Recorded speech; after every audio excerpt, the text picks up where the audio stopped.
Yun, Diyos marahay na aga mga kaderte. So,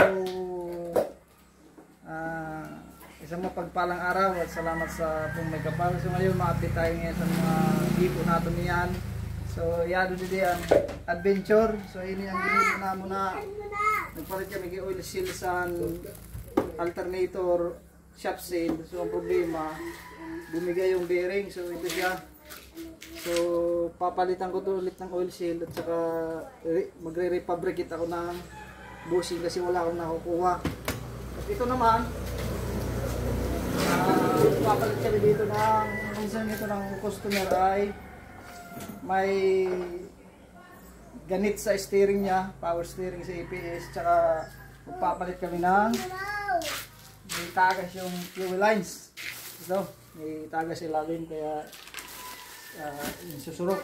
Tapos yan yung saro, hindi na Toyota Altis, Corolla Altis.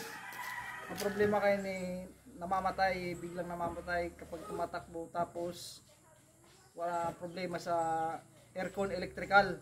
May preyon siya pero may electrical, may waraki kuryente ang compressor niya. So ma-trace kang electrical ng aircon nito tsaka yung sa engine store. Tapos yun naman na adventure, puro observation na lang, na-repair na natin na-repair ka na kanyang wiring. Observe ko lang kung maglulubot ang battery, tapos yung performance ng makina.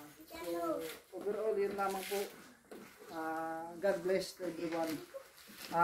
Sa mga gusto po magpa-repair dito, especially sa Sorsogon, so bisitahin nyo lang po ang RRSD Auto Pure. So located niyo dito sa Kabungahan Road, Purok 5, Trece Martires, Kasiguran, Sorsogon. So or hanapin lang po si